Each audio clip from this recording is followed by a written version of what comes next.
ಸಾಧ್ಯ ಆಗುತ್ತೆ. ಇರಾನ್ ತೊರೆಯುವಂತೆ ಭಾರತೀಯರಿಗೆ ಸೂಚನೆ.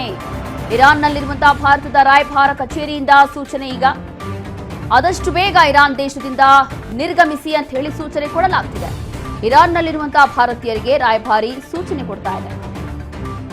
ಇರಾನ್ನಲ್ಲಿ ಭಾರತೀಯರು ಯಾರೆಲ್ಲ ಇದ್ದಾರೋ ಅವರೆಲ್ಲರೂ ಕೂಡ ಇರಾನ್ ತೊರೆಯಿರಿ ಅಂತ ಹೇಳಿ ಈಗ ಸೂಚನೆ ಕೊಡಲಾಗ್ತಾ ಇದೆ. ಇರಾನ್ನಲ್ಲಿರುವಂತಹ ಭಾರತದ ರಾಯಭಾರ ಕಚೇರಿಯಿಂದ ಸೂಚನೆ ಬಂದಿದೆ.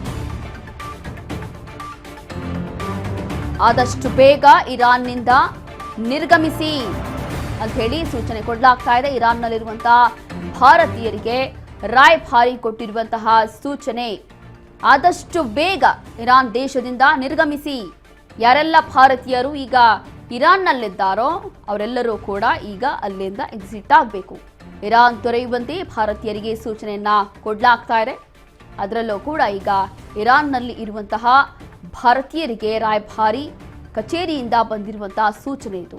ಅದರಲ್ಲೂ ಕೂಡ ಇರಾನ್ನಲ್ಲಿ ಯಾರೆಲ್ಲ ಭಾರತೀಯರಿದ್ದಾರೋ ಆದಷ್ಟು ಬೇಗ ಇಲ್ಲಿಂದ ಎಕ್ಸಿಟ್ ಆಗಿ ಇಲ್ಲಿಂದ ನಿರ್ಗಮಿಸಿ ಅಂತ ಹೇಳಿ ಒಂದು ರೀತಿಯಾಗಿ ಸೂಚನೆಯನ್ನ ಕೊಡ್ತಾ ಇದ್ದಾರೆ.